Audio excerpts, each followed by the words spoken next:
नमस्कार। सप्तरङ्गी टेलिभिजनको लकडाउन विशेषमा यहाँहरूलाई स्वागत छ। आज हामी लकडाउन विशेषमा एउटा नयाँ व्यक्तित्वलाई हामी यहाँसँग प्रस्तुत गर्छौँ। विगतका दिनहरूमा विभिन्न क्षेत्रमा काम गर्ने व्यक्तित्वहरूलाई यहाँ समक्ष हामीले प्रस्तुत गरेका छौँ।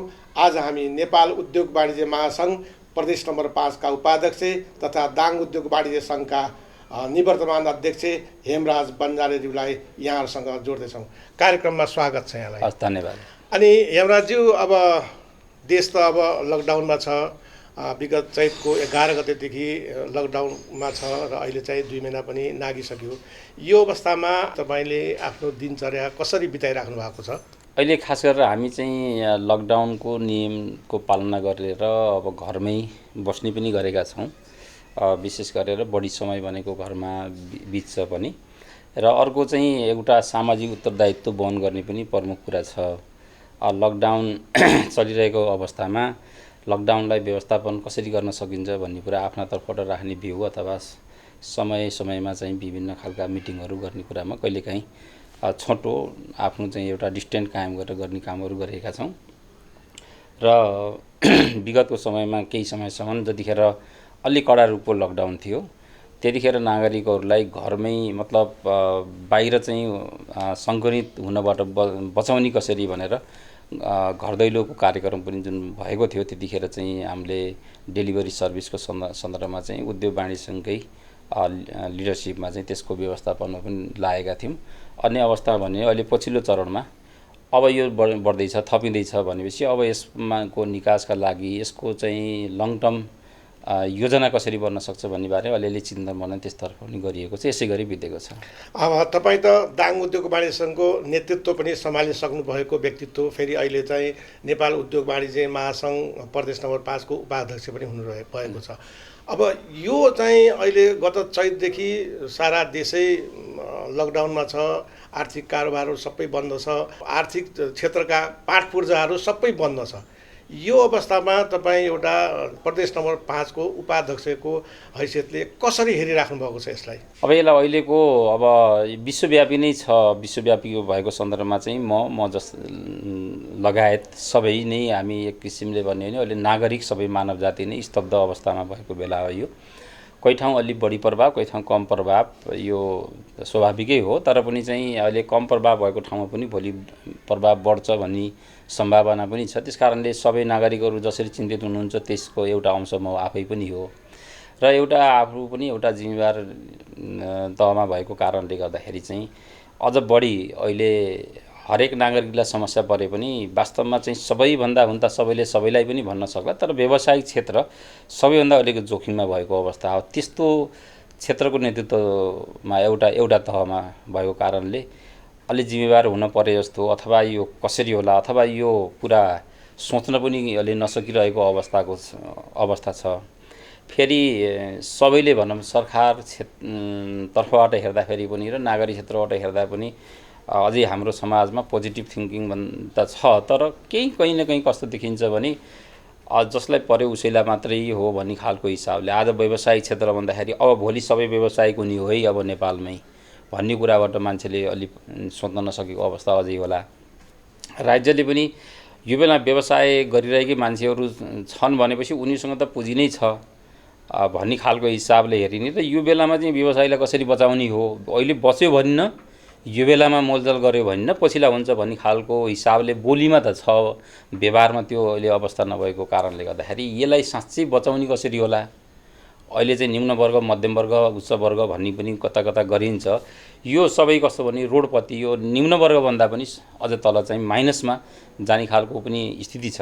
अब धेरै आर्थिक उन्नति गरिसकेका व्यवसाय पनि होलान् अब केही मात्रामा, तर अधिकांश रूपमा नेपालको सन्दर्भमा भन्ने हो भने गरिखाने वर्ग जस्तै हो। अब यो गरिखाने वर्गमा थोरै मात्रै पनि यसको एउटा हलचल हुन बित्तिकै यो माइनस वर्गमा जाने हो। यसबाट बचाउने कसरी, त्यसको लागि नागरिकको पनि र राज्यको पनि यसप्रति चाहिँ चासो कसरी बढाउने र स्वयं व्यवसायीले पनि अब के गर्दाखेरि होला भनेर र यो चिन्तन बनन छलफल विभिन्न तहमा हाम्रै प्रदेशकै हिसाबले पनि विभिन्न उसमा चाहिँ जुम सिस्टमबाट पनि अहिले चाहिँ मिटिङहरू पनि गर्ने, चिन्ता प्रकट गर्ने, समयमा चाहिँ कहीँ आवश्यक ठाउँमा चाहिँ कुराहरू राख्ने पनि गरिरहेका छौँ। अहिलेको अवस्था यस्तै छ। अब तपाईँ त एउटा उद्योग व्यापारीहरूको एउटा नेतृत्व पनि सम्हालिसक्नु भएको छ। जब मार्केटमा पुँजीहरू आउँदैन तबसम्म व्यवसायहरू त्यति चल्ने अवस्था पनि रहँदैन। भर्खरै नेपाल सरकारले लगभग 15 खर्बको बजेट पनि प्रस्तुत गरिसकेको छ होइन। यो बजेटले कृषि स्वास्थ्यमा विशेष चाहिँ प्राथमिकता दिएर अगाडि आएको छ। अब कतिपय व्यापार व्यवसायीहरूले यसबाट केही हामीलाई पनि राहत हुन्छ कि राहतको बजेट आउँछ कि भन्ने पनि अपेक्षा गरेको थिए। त्यसबारेमा तपाईँको के छ धारणा आफ्नो? अब यसमा अहिले हामीले चाहिँ जुन आशा गरेको हिसाबले हेर्दाखेरि व्यावसायिक क्षेत्रलाई बचाउनको लागि म અહીં पनि चर्चा गरेँ।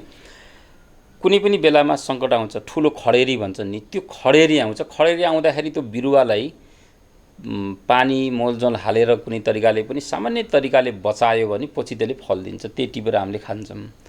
यो शताब्दीमै आएको एउटा सङ्कट हो।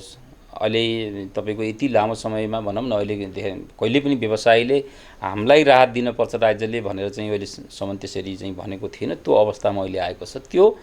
त्यही खडेरीको बिरुवामा पानी कसरी हाल्ने हो, त्यो पानी कहाँबाट स्रोत ल्याएर हाल्ने हो भन्ने कर्तव्य जुन नागरिकलाई हुन्छ त्यस्तै गरेर अहिले राज्यलाई त्यो छ। त्यो रूपले चाहिँ अहिले प्रस्तुत हुन्छ भन्ने कुरा थियो। केही मात्राका बोलीका कुराहरू भए पनि हुन त अझै धेरै लामो कति जाने हो भन्ने कुराको आँकडा नभएर पनि हुनसक्छ। अब केही पछि फेरि अन्य योजनाहरू पनि ल्याउन सकिन्छ भन्ने खालका सोच पनि होला। त्यति त्यो रूपमा आउन सकेको अवस्था छैन त्यसको लागि। अब हामी यो कृषि र स्वास्थ्यकै कुरा गर्ने हो भने अहिलेको त हामीले अहिले पनि भन्छौँ सबभन्दा पहिला सुरक्षा भनेको हिजो शान्ति सुरक्षाको कुरा गर्दै अहिले चाहिँ यो कोभिड-19बाट बच्ने सुरक्षाको कुरा हो नि। यो सुरक्षा हो। त्यो स्वास्थ्यको लागि लगाउने कुरा भनेको अहिले लगाएको भन्दा बढी लगाओस् त्यसमा केही छैन। त्यो लगाउन जरुरी छ। अहिले जति सुरक्षाका उपायहरू अपनाइएको छ योभन्दा गुणात्मक वृद्धि गरिएन भने धेरै ठुलो सङ्कट निम्तिन सक्छ। त्यसमा चाहिँ राज्य अगाडि बढ्नै पर्छ। अर्को अहिले यो बेलामा खाद्य वस्तुको उत्पादन देशभित्रै भएन भने सङ्कट आउन सक्छ भन्ने कुरा चाहिँ राज्यले पनि सोचेको कुरा हो। त्यसैले कृषिमा केही प्लस गरेको अवस्था पनि होला। तपाईँको चाहिँ अहिले कृषि व्यवसायलाई प्रमोट गर्ने भन्ने कुरा त्यो पनि ठिक छ। तर त्यो ठिक पैसो हालेर मात्रै हुन नीति कस्तो बनाउने भन्ने कुराहरू हुन्छ। अहिले पनि त कृषिको उत्पादन त अहिले सडिरहेछ नि, सडकमा फालिरहेछौँ नि त हामीले। आज त्यो सडकमा फालिरहेको वस्तुलाई नागरिकको घर घरमा पुर्याउने कसरी भन्ने कुराको प्लानिङ हामीसँग कमजोर त हो नि। बजार खुलेन भन्न मात्रै होइन नि, खाने मान्छे त छन् नि त अहिले पनि। त्यसलाई घर घरमा पुर्याउने खालको मोडालिटी चाहिँ बनाउन सकिन्छ। त्यो बनिरहेको आज पनि छैन। वस्तु त उत्पादन भएको गरेर मात्रै त हुने हुन्छ। मार्केटिङको मोडालिटी बनाउनुपर्छ। अर्को सँगसँगै हामीले कृषिको उत्पादनमा तपाईँको जुन छिटै गलेर जाने मध्येका वस्तु हुन सक्छन्। यस्ता खालका वस्तुहरूमा हामी देशमा छ भने बाहिरबाट कति भित्राउने कि नभित्राउने, अथवा भित्राउने नि कुन लेभलले भित्राउने भन्ने कुरामा पनि नीति स्पष्ट रूपमा चाहिँ आउनुपर्छ। अलि धरातलमा गएर माथि बसेको मान्छेले मात्रै बढी स्टडी नगरिकन गरियो भने त्यो अझ कमजोर हुन्छ। उत्पादन गर्न लगाउने भोलि चाहिँ फेरि सडकमा लगेर फाल्नुपर्ने, नालीमा लगेर फाल्नुपर्ने खालको स्थितिको सिर्जना हुनसक्छ। त्यो वातावरण नहुने गरी चाहिँ प्लानिङ गर्यो भने अहिले चाहिँ कृषिमा लगानी गर्न खोजेको कुरा बरु कम होला। घटी चाहिँ हुँदै ग्यारे बढी भएको चाहिँ महसुस हुँदैन। त्यो बरु कमै हो। त्यसलाई चाहिँ स्वागत योग्य कुरा छ। अब यो बेलामा जे जस्तो गरे पनि व्यावसायिक, कृषि गरे पनि व्यावसायिक हुनु पर्यो, व्यापार गरे पनि व्यावसायिक हुनु पर्यो, उद्योग गरे पनि व्यावसायिक हुने र व्यवसाय भन्ने अलि फरक हो। हामी व्यावसायिक हुनुपर्छ। अब हरेक चिज व्यावसायिक, हरेक क्रियाकलापहरू व्यावसायिक हुनका लागि अहिले व्यापार व्यवसाय उद्योग धन्दा गरिरहेका उद्यमीहरूलाई बचाएर उनीहरूबाट लिने फिडब्याक र केही कुराहरू नयाँ नवीनतम चिजहरू ल्याउन सकियो भने अहिले जो विदेशबाट रोजगारी गुमाएर पनि आउने मान्छे हुनुहुन्छ उहाँहरूलाई पनि व्यावसायिक अथवा व्यावसायिकमा इम्प्लोइको रूपमा चाहिँ प्रयोग गर्न सकिन्छ। यो खालको धारणा हामी चाहिँ रोजगार सिर्जना गर्ने हो भनेपछि व्यवसायीलाई बचाइयो भनेपछि मात्रै रोजगार चाहिँ सिर्जना हुन सक्छ भन्ने कुराहरू राज्यले बुझ्नुपर्छ। अहिले आएको बजेटले जति समेट्न सक्छ समेट्ला, तर पनि अझै पनि सिरियस भयो भने धेरै कुरा गर्न सकिने ठाउँ छ। त्यो निर्णय सरकारले गर्न सक्छ। यो कति लम्बिन्छ, लम्बिने बेलामा सबै कुराको आँखा चिम्लेर पहिलो रोगलाई भगाऊ, त्यसपछि भोकलाई भगाऊ, त्यसपछि यो व्यवसायीलाई बचाऊ। अब त्यस पछाडि हामी अरू विकासको कुरा गर्नु, विकास 2 वर्षपछि भयो भने त्यति ठुलो समस्या चाहिँ आउँदैन होला। अब अहिले व्यवसायीको सोचाइ त्यही छ। तर के भने व्यवसायीले एकातिर पैसा कुम्लाइरहेको अवस्था, अनि त्यो विकास गर्ने बजेट पनि फेरि त्यो व्यवसायीलाई ल्याएर चाहिँ ठुलो गराउन पर्छ, थुन्न पर्छ, मतलब बढाइदिनुपर्छ भन्ने कुरा हाम्रो मान्यता होइन। हामीसँग त केही रुलहरू पनि छन्, हामीले केही सोच्छौँ पनि। साँच्चै चाहिँ भन्यो भने के समाधान के गर्यो भने समाधान निकाल्न सकिन्छ यो विषयमा भन्ने आधार पनि हामीसँग छन्। त्यतिकै फेरि यी कुराहरू बोलेका पनि छैनौँ। हामी हाम्रो स्वार्थपूर्तिका लागि होइन कि सडकमा जान चाहिँ नदिउँ सरकारले, यति कुरा। अब एउटा कुरा रोजगारको कुरा पनि यहाँले राख्नुभयो होइन। अब विगत चैतको 11 गतेदेखि हाम्रो देशमा लकडाउन छ। लकडाउन हुने अवस्थामा लगभग 2 जना मात्रै हाम्रो देशमा सङ्क्रमित भेटिएको थियो, त्यो पनि विदेशबाट आएको। यो वैशाखको लगभग दोस्रो हप्तादेखि जब भारतबाट हाम्रा चाहिँ कामदार दाजुभाइहरू आउन लाग्नु, त्यसपछि बल्ल चाहिँ सङ्क्रमणको सङ्ख्या अलिक बढ्दो रूपमा आयो। भनेपछि अलिकति कहीँ चाहिँ सरकारले यो लकडाउन अलिकति छिटो लगायो कि भन्ने पनि कहीँ यसो कुराहरू आइराखेको छ। यसबारेमा तपाईँको के छ आफ्नो भनाइ? अब हुन त अहिले सरस्वती हेर्दाखेरि यो 2 महिना पछि हेर्दाखेरि बल्ल लकडाउन टाइटली लैजान पर्ने जस्तो स्थिति देखिन्छ। अब राज्य पनि तपाईँको चाहिँ यो पहिलो पटकै भएको घटनाक्रम भएको हुनाले निर्णय गर्ने बेलामा पनि अब चाहिँ के गर्दा कसो होला, त्यतिखेर आएको चिज झट्टै सम्पूर्ण हुन्छ कि भन्ने कुरा पनि हुन सक्ला। त्यही बेलामा जतिखेर लकडाउन भर्खर घोषणा भएको थियो, भारतमा चाहिँ बाहिरबाट आएको एकजना सङ्क्रमित भेटियो भन्ने खालको कुराहरू सुनिएको थियो। त्यो बेला त्यही किसिमको उसमा थियौँ हामी। त्यतिखेर हामीले सकेसम्म दूरी कायम गर्ने र मोडालिटी फरक गरेर अलिअलि व्यवसाय चलाएको भने ठिकै हुन्थ्यो। तर पनि जे गरियो ठिक छ। तर हामीले चाहिँ अलि पटक यहाँ सबैले चाहिँ अब अहिले त आफ्ना भनाइ व्यक्त गर्ने चिज पनि सामाजिक सञ्जाल छन्, सबैले हेरे पनि हुन्छ। हामी अलि पहिलादेखि नै बाहिरबाट त्यहाँ सङ्घ पनि नहुँदै मान्छे चाहिँ भित्राउने मोडल चाहिँ ल्याउनुपर्छ। हामी सुतेर भने त्यतिखेर सुरुको बेलामा के गर्दै हुनुहुन्छ भनेर पूर्व प्रधानमन्त्री समेतका लेभलका व्यक्तिलाई गर्दा पनि म किताब पढ बसेको छु भन्ने खालका तर्कहरू चाहिँ आउँथे। हामीले लाग्थ्यो यो अहिले त किताब पढेर मात्रै बस्ने बेला होइन, अहिले त उहाँले भिजन बनाउने बेला हो भन्ने खालको कुरा पनि हामीले कहिलेकाहीँ टिभी हेर्दाखेरि पनि गर्थ्यौँ। अब हामीले त्यतिखेरदेखि चाहिँ यो क्वारेन्टाइन चाहिँ बनाएर उहाँहरूलाई ल्याउने मोडल गरेको भए अझै सजिलो हुन्थ्यो। अहिलेको हेर्नुहोस् हामीलाई पाप पनि लाग्छ कतिपय अवस्थामा भन्ने भने बाहिरबाट आउँदा घरबाट कोठा निक्लँदा त्यो मान्छे सुरक्षित निक्लेको छ, मानव भारतकै कुरा गर्ने हो भने पनि त्यो आएको छ कहीँ न कहीँ एकजना सङ्क्रमितसित बोर्डरमा आइपुग्ने बेलासम्म चाहिँ ऊ धेरैसित चाहिँ टच भएको छ। त्यस कारणले अरू पनि भएका छन्। यो मोडालिटीले गर्दा अलि वृद्धि भएको हो। तर पनि चाहिँ जे गर्यो त्यत्रो भएका मान्छेलाई ल्याएर कहाँ राख्ने भन्ने थियो। एक किसिमले राम्रो काम भएको छ। मतलब जनप्रतिनिधिहरू, सुरक्षाकर्मीहरू अथवा स्वास्थ्यकर्मीहरू राम्रोसँग खट्नु भएको छ। तर पनि अझै पनि के हो भने यो खटाइलाई अझै व्यवस्थापन भएको होइन कि भन्ने लाग्छ। समाजसेवी मान्छेहरू पनि छन् के समाजमा, अन्य जनशक्तिहरू कोठाभित्र लुकेर बसेका पनि छन् भने त्यो शक्तिहरूलाई पनि चाहिँ परिचालन गर्ने मोडल बनाएर चाहिँ जान सके अझै राम्रो हुन्थ्यो होला। अबको दिनमा पनि के छ भने हामीले चाहिँ अब कुन मोडल बनाएर लिएर जाने अगाडि बढ्दाखेरि हामीले अहिलेको मात्रै चाहिँ आइसोलेसनले पनि हुँदैन, क्वारेन्टाइनले पनि हुँदैन, त्यसलाई त अब विस्तार व्यापक रूपमा नगर्ने नि हुँदैन। अब त नागरिकबाट सहयोग उठाउने हो कि राज्य कोषको पैसालाई प्रयोग गर्ने हो। हिजो चाहिँ वानदार प्रणाली भन्ने हो, कतिपय ठाउँमा चाहिँ व्यवसायीहरूले पनि त्यो खातामा चाहिँ पैसा राखियो, त्यो परिचालन पनि अझै सायद राम्रोसँग हुन सकेको छैन होला। त्यस्ता चिजहरू जतिसक्दो समयमा प्रयोग गर्यो भने उपयुक्त हुन्छ होला जस्तो लाग्छ। कहीँ मानव हामीलाई चाहिँ भोलि 1 लाख मतलब क्वारेन्टाइनले सिटले हामीलाई पुग्ला, आज 2 लाख बन्यो भने यत्रो क्षति गर्यो सरकारले भन्ने कुरा अहिले नागरिकले भन्ने होला छैन, किन पूर्व तयारी भएर नबसेपछि हुँदैन। तर पनि अब यसलाई व्यवस्थापन गर्दै सकेसम्म आर्थिक गतिविधिलाई पनि सुरक्षित भएर कसरी चलाउन सकिन्छ अनि लकडाउनलाई पनि यसको लागि पनि व्यवस्थापन कसरी गर्न सकिन्छ भने नयाँ सोच बनाउँदै प्रयोग गर्दै जानुपर्ने जरुरी छ। अहिले जस्तो तपाईँको पूर्व तयारीको कुरा गर्नुभयो, मैले बुझेसम्म यो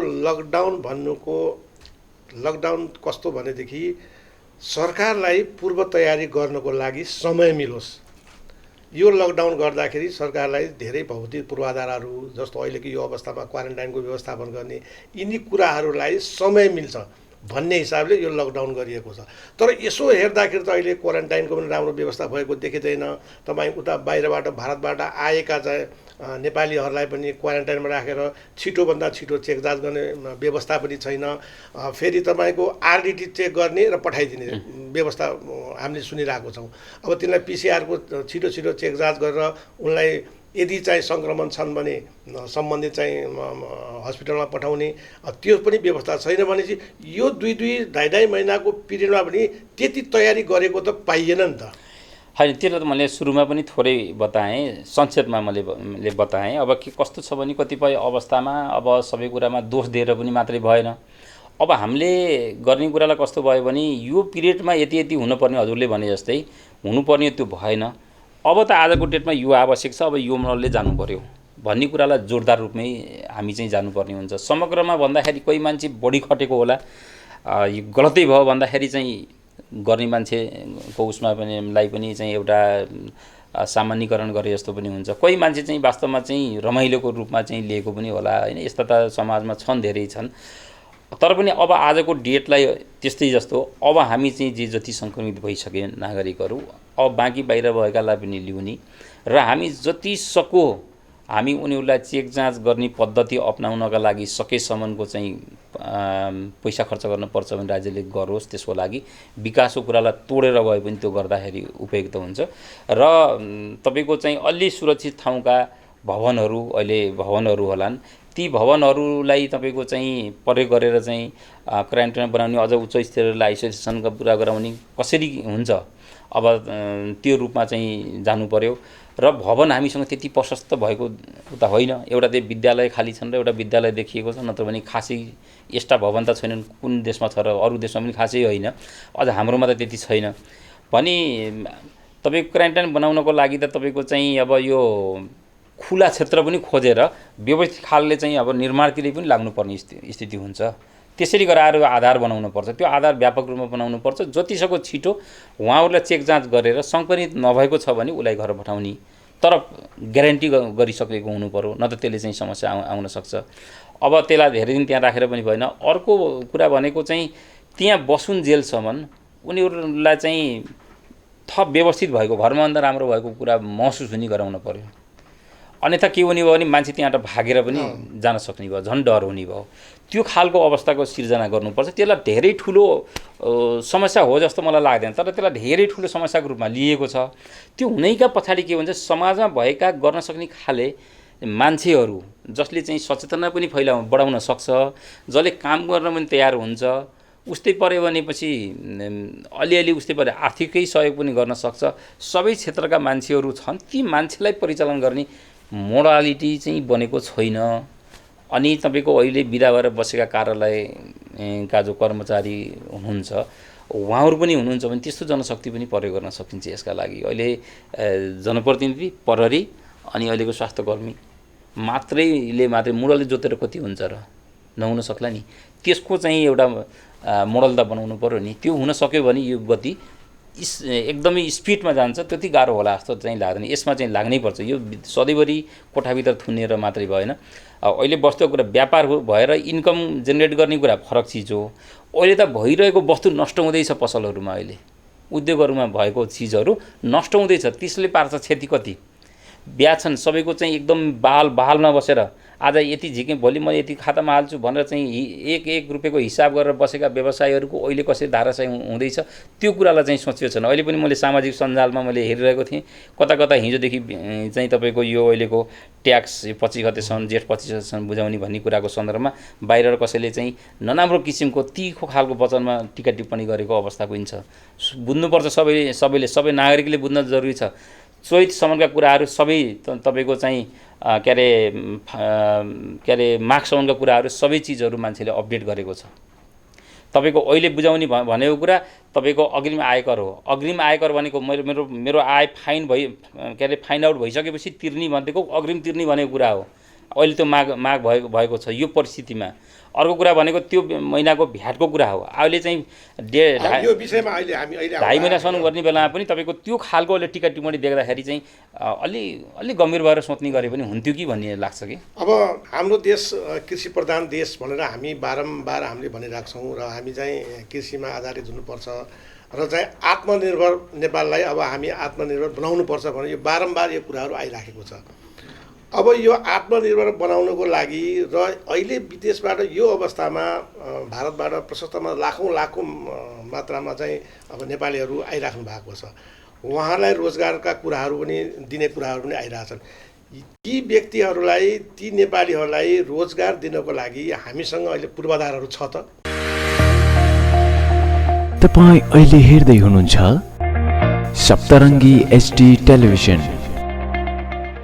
होइन, अब भनेको त थ्री गरेर बाँच्ने कसरी भन्ने कुरा हो अहिलेको अवस्थामा त।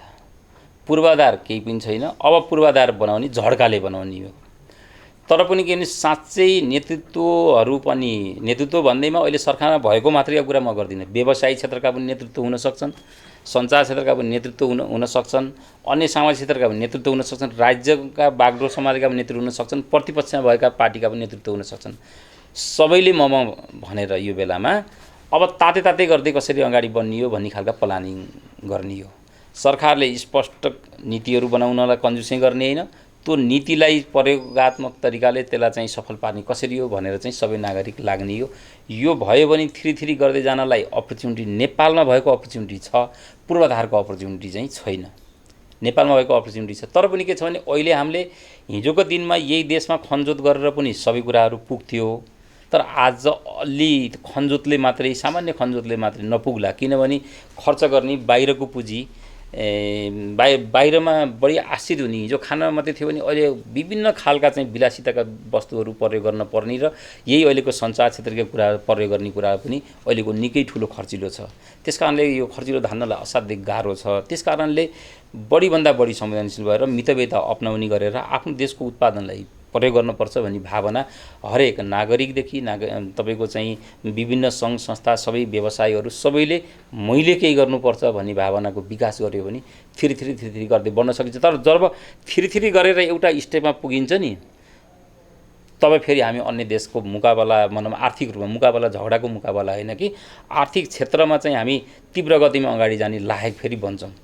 जुन देश पनि सङ्कटमा जब चाहिँ रमाएको छ नि, त्यो रमाइसकेपछि अगाडि बढेको छ, त्यो अवस्थामा पुग्छौँ। अहिले चाहिँ कठिन अवस्था चाहिँ हुन्छ नै। अब अघि पनि आर्थिक क्षेत्रको कुराहरूलाई लिएर अब विशेष त 2 महिना भइसक्यो होइन, सबै व्यापार व्यवसायहरू सबै बन्द छ। यो अवस्थामा कोभिड-19 या कोरोना भाइरसलाई पनि सँगसँगै हामी लड्ने र हाम्रो आर्थिक गतिविधि पनि सञ्चालन गर्नेतिर चाहिँ के गर्दाखेरि त्यो दुईटा सँगसँगै प्यारलली जान सकेला त? यसबारेमा केही धारणा राखिदिनुहोस् न त। छ, एकदम स्पष्ट नै छ अहिले र जानुपर्ने बाध्यकारी पनि छ, सँगसँगै प्यारलली जानुपर्ने। यसको व्यवस्थापन पनि गर्न छ। अनि हजुरले नै कुरा उठाउनु भयो जुन चाहिँ अब सुरक्षाका कुरा, सम्भावित व्यक्तिलाई व्यवस्थापन गर्ने, बिरामी भइसकेपछिको व्यवस्थापन, उसको उपचारको कुरा, त्यसपछि उनलाई छिटो मतलब फाइन्ड आउट गरेर समाजमा पठाउने कुरा।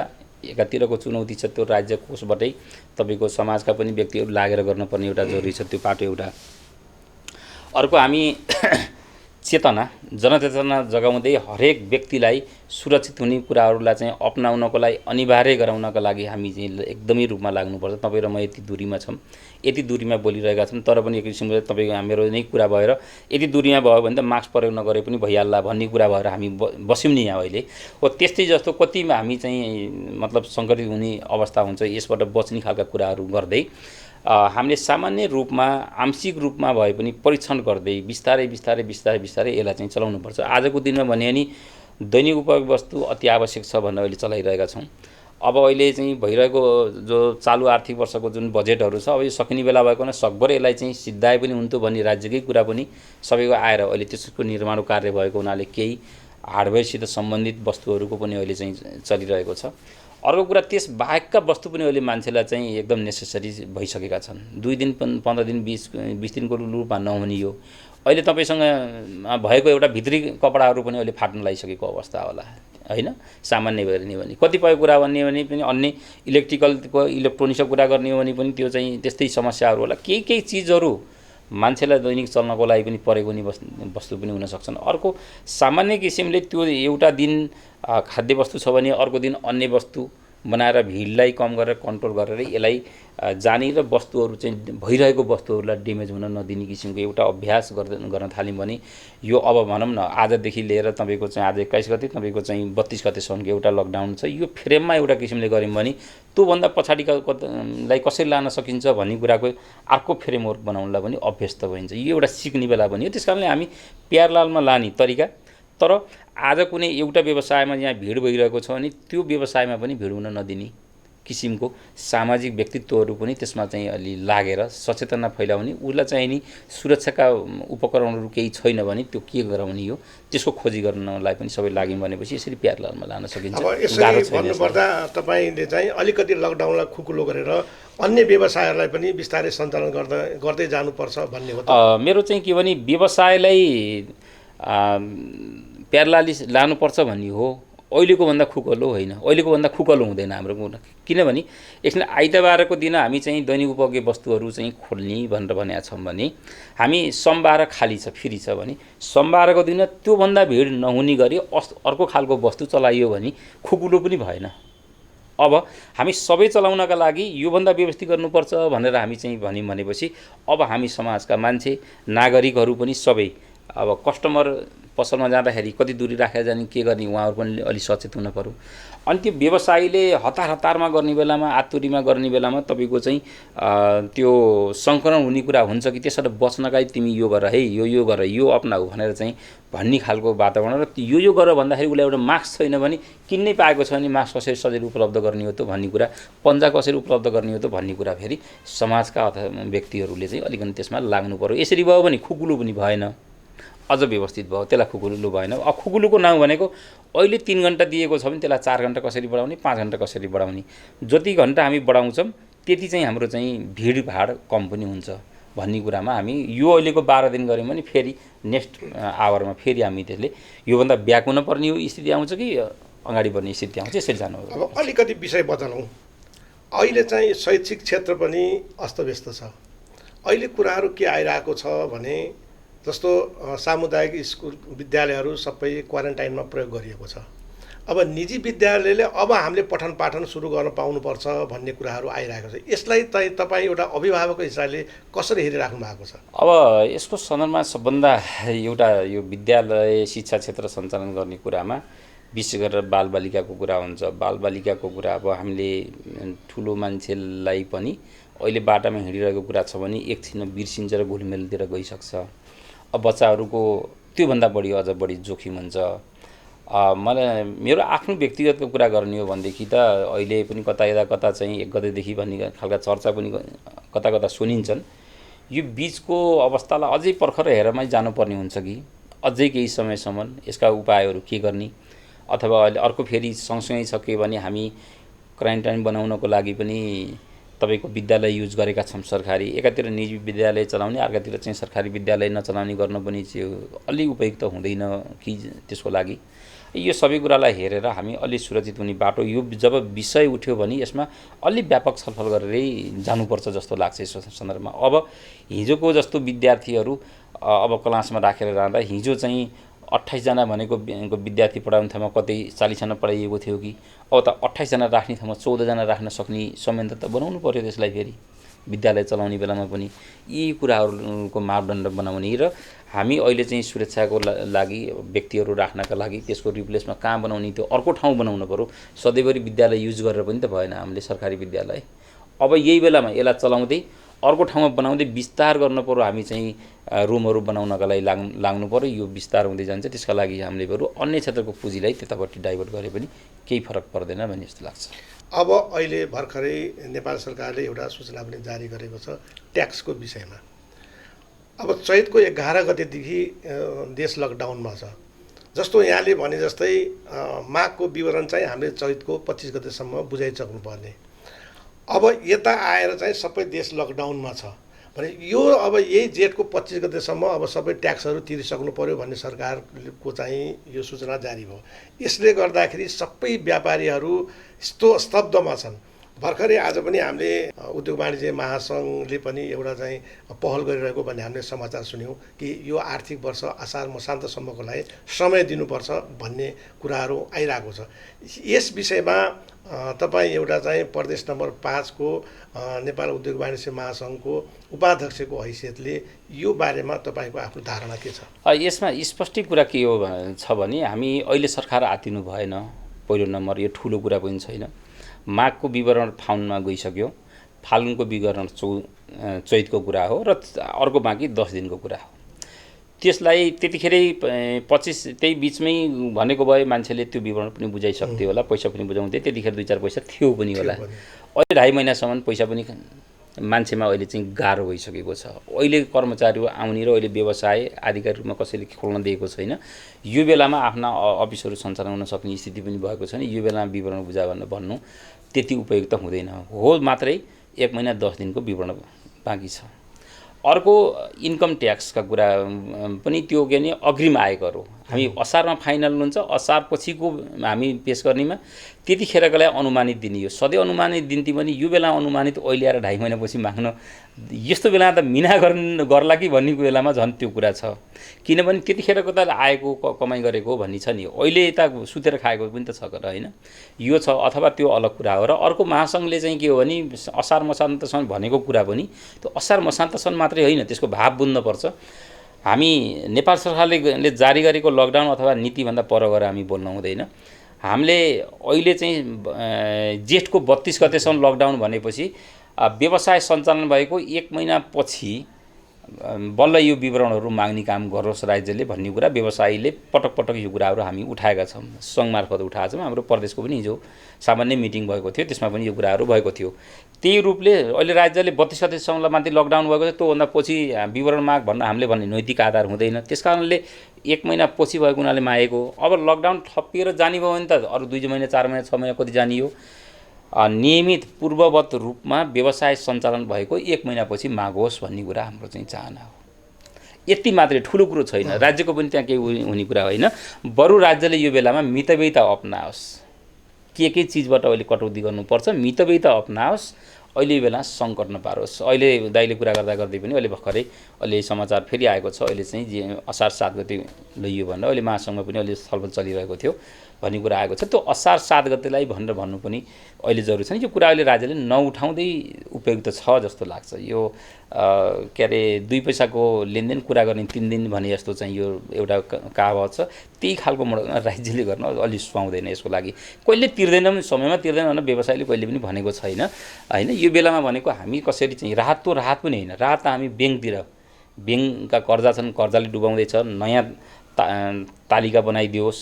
त्यो पनि कहिले भन्दा सुचारू व्यवसाय सुचारू भएको 1 महिनाभन्दा 2 महिनाभन्दा पछाडिबाट कसलाई बनाइदियोस्। किनभने एउटा ट्र्याकमा आउनु त समय लाग्छ नि। त्यो पनि पर्यटन क्षेत्र बाहेक।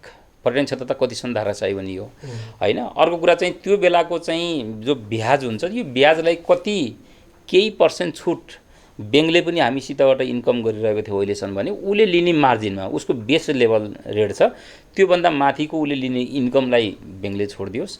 त्यो लेभलको जुन अरू छ त्यो चाहिँ राज्यले दियोस् र त्यसबाट मुक्त गर्दै यो बीचको पिरियड जति बढ्छ यसको यति कुरा मात्रै भनिएको छ। त्योभन्दा ठुलो कुरा केही अब यो विषयमा दाङ उद्योग वाणिज्य सङ्घले मात्रै हिजो मात्रै पनि विज्ञप्ति दाङ उद्योग वाणिज्य सङ्घले पनि निकालेको छ। अब एकातिर सरकारले आफू कन्सिडर नगर्ने, यो समय नथप्ने भने अब के हुन्छ होला यसमा व्यवसाय र सरकार बिचको? सरकारले बुझ्छ, पक्कै बुझ्छ, हामी आशावादी छौँ। किनभने राज्यले निजी क्षेत्रको कुरा उपयुक्त कुरा के अनावश्यक कुरा त गर्ने कुरो भएन। उपयुक्त कुरा बुझ्दैन जस्तो लाग्दैन मलाई। पक्कै बुझ्छ उहाँहरूले चाहिँ त्यसलाई सच्याउनुहुन्छ। कोही मिस्टेकली भएका हुन्छन्, कसैले धरातल बुझ्दैनन् कि ठुला कुरा मात्रै हेरेका हुन्छन्, सानसानो कुराहरू हेरेका हुन्छन्। त्यस कारणले पक्का सच्याउँछ। यदि सच्याएन भने विनम्रता नै हो। किनभने अहिले जस्तो रूप छ त्यही रूपमा आन्दोलित हुने स्थिति पनि सम्भावना छ। किनभने मर्ता क्या नगर्दा अब के गर्ने, गोजीमा सुको छैन, उस्तै पर्ने भनेपछि भन्ने लाल लाग्ने स्थिति अहिले व्यवसायीहरूको बिचमा भएको छ। के भन्ने त्यसलाई कहाँ लगेर दर्शाउने कुराहरू हुन् र होइन। त्यो सम्भावना त्यसमा के हुन्छ भने नेतृत्वले चाहेन भने पनि तलबाट चाहिँ विरोधका स्वरहरू सडकमा निक्लिन्छन्। त्यस्तो स्थिति आउँदैन किन राज्यले बुझ्छ। हामी चाहिँ एकदम आशावादी छौँ। अब यो 2 महिनाको लकडाउनमा हामीले सकारात्मक के पाठ सिक्यौँ त यसो भनिदिनुहोस् न त। होइन, यस बेलामा भन्यो भनेदेखि त सकारात्मक कुरा गर्ने नि त मैले त्यतिखेर धेरै पटक म चिच्चाइ पनि बोलिरहेको थिएँ। त्यो 72 सालको चाहिँ नाकाबन्दीको बेला हामीले धेरै कुरा त्यतिखेर सिक्नु पर्थ्यो होइन। त्यो बेलाभरि सिक्यौँ, त्यसपछि फेरि हामी चाहिँ बिर्स्यौँ, छिटै बिर्स्यौँ। उत्पादन क्षेत्रलाई नबढायो भनेपछि काम हुन्छ भन्ने कुरा मलाई यो थाहा छ। त्यतिखेर म उद्योग वाणिज्य सङ्घ, दाङ जिल्ला उद्योग वाणिज्य सङ्घको अध्यक्ष थिएँ। 3 दिन बितेको थियो, मलाई आउने क्वेसन प्रशासन र पत्रकारबाट अब खाद्यान्न कति दिन लाग्छ दाङमा भनेर चाहिँ सोधिन्थ्यो। हामी त्यो धरातालमा थियौँ कि दाङ जस्तो ठाउँमा तपाईँको 3 दिन नाकाबन्दी हुँदाखेरि चाहिँ खाद्यान्न कति छ भन्ने भनेपछि हाम्रो नेपालको स्थिति उत्पादन हुने ठाउँमा कस्तोमा थियौँ। त्यस कारणले पाठ सिक्नु पर्थ्यो। किनभने बाहिरबाट रेमिटेन्स आउँदो पैसा खाएर नहुने, किन्ने वस्तु फेरि बाहिरबाट आएको। हामी उत्पादन क्षेत्रलाई कसरी बढाउने भन्ने बारेमा त्यो बेलामा अलिअलि झड्का पाएर केही न केही त गर्न केही व्यावसायिक हुनुभयो। त्यो दिनको र आजको कृषि क्षेत्रकै विकासको कुरा गर्ने नि केही गुणात्मकमा भएको छ, केही राम्रो पनि भएको छ, अझ बढी जानु पर्थ्यो हो। त्यस्तै जस्तो अहिलेको फिलिङ कहिलेकाहीँ विदेशी मतलब छिमेकी देशसित पनि कहिले गडाङगुडुङ पनि हुन्छ। अर्को कुरा चाहिँ यस्ता चिजले रोजगार सकेसम्म चाहिँ देशभित्रै जो गराउनु पर्दो रहेछ। हामी ठुला चिल्ला महलहरू, चिल्ला बाटाहरू देखेर हामी चाहिँ विदेशको भूमिलाई हामीले आफ्ना छोरा भतिजाहरूलाई पनि पठाउने खालका नीति पनि भए, त्यो चिजमा चाहिँ हुन्छ। अनि अर्को कुरो पढ्दै स्कुलमा पढ्दाखेरि धेरै जसो विद्यार्थीहरूको चाहिँ एम भनेको चाहिँ कहाँ भन्दा मेरो फल्नु कन्ट्री होइन भन्ने खालको चाहिँ स्थिति, त्यसले उहाँहरूलाई पनि केही पाठ पक्का पनि सिकाएको होला। उहाँ अब देशले पनि धेरै सिकेको होला। त्यस कारणले सकेसम्म विदेशमै जानुहुन्न भन्ने होइन, जानुपर्छ यही देशमा मात्रै भन्ने कुरा होइन। तर रोजगार यहाँ बढाउनका लागि यो अहिलेको शिक्षाले यो पाठ सिकेर हामी चाहिँ लाग्नुपर्छ। सबै नेपाली लाग्नुपर्छ, राज्य पनि लाग्नुपर्छ। यो एउटा अपर्च्युनिटीको रूपमा चाहिँ लिनुपर्छ। कोरोनालाई भगाउनका लागि त अब कुनैले चाहिँ अब औषधि निकाल्यो भने त्यो होला, अथवा अहिलेको मृत्यु दरलाई हेर्ने हो भने चिन्ता कहाँनिरको छ भने अहिले क्वारेन्टाइनमा बसेका मध्येकै मान्छे त्यहीँबाटै मृत्यु भयो भन्दा मैले पनि आज एउटा स्टार्टर हालेको थिएँ, अलि गम्भीर हुन परेको स्थिति हो। त्यो ठाउँमा मर्ने होइन, अकस्मातमा अहिले तपाईँ म यहाँ कुरा गर्दाखेरि पनि एउटा मर्न सक्छौँ, त्यो बेग्लै चिज हो। तर क्वारेन्टाइनमै बसेको भनेको त्यो व्यक्ति त आइसोलेसनमा लिएर जाने हो कि भेन्टिलेटरमा लाने हो कि कहाँ लाने हो, त्यो ठाउँमा गएर उपचार गर्दै मृत्युवरण गर्न परेको भए त्यति धेरै ठुलो लिइन्थेन। त्यही ठाउँमैको मृत्युवरण गर्दाको स्थिति के होला भन्ने कुरामा अलि तितो ऊ छ। तर पनि किन त्यहाँकाले यस्तो गरे त भन्ने कुरा भन्दा पनि त्यसलाई अब अझै बढी सुधार गरेर जानका लागि कसको के कन्ट्रिब्युसन गर्नुपर्छ। म त अझै के भन्छु भने राज्यका निकायहरू उहाँहरू पनि मानव हो, उहाँहरू खटिरहनु भएको छ। हामी कोठामा पनि बसेको अवस्था पनि होला। खट्टाउन पर्ने मान्छेहरूलाई प्रयोग कहाँ गर्ने हो कि अझै पुँजीलाई पनि रित्तेको छैन। हामी विकास निर्माणलाई पनि अर्कातिर गर्न सक्छौँ। अर्को कुरा भुक्तानी गर्न पर्ने ठाउँहरू हुन्छन्, अझै त नबोलौँ। कतिपय अवस्थामा चाहिँ राज्यले भुक्तानी गर्न पर्ने कुराहरू हुन्छन्, त्यो भुक्तानी गरेर लिएर खाने मध्येको पनि केही कटौती गर्नुपर्ने स्थिति पनि आउनु पर्न सक्छ कि। किनभने कसैको पनि आम्दानी नभएको अवस्थामा सधैँभरि ती कर ट्याक्स उठाएर नै हामी तल भत्ता सबै चिज खाइरहेका छौँ भने त्यसमध्येमा पनि केही कटौतीतिर अब लाग्ने बेला हो कि केही समयलाई सङ्कट हो नि। त्यो सङ्कटमा जे पनि गर्नुपर्ने स्थिति आउँछ, तर कोही नागरिक अन्यायमा नपर्ने गरी। हस्, सप्तरङ्गी टेलिभिजनमा समय दिनुभएकोमा यहाँलाई धेरै धेरै धन्यवाद छ। हस्, धन्यवाद केदार दाई, नारायणजी लगायत सप्तरङ्गी टेलिभिजन परिवार, सिङ्गो परिवारलाई केही आफूमा भएका भावनाहरू व्यक्त गर्ने अवसर दिनुभयो, यसलाई धेरै धेरै म आभारी छु। दर्शक महानुभावहरू, भर्खरै हामीले लकडाउन विशेषमा नेपाल उद्योग वाणिज्य महासङ्घ प्रदेश नम्बर 5 का उपाध्यक्ष तथा दाङ उद्योग वाणिज्य सङ्घका निवर्तमान अध्यक्ष हेमराज बन्जाडेज्यूलाई यहाँ समक्ष प्रस्तुत गऱ्यौँ।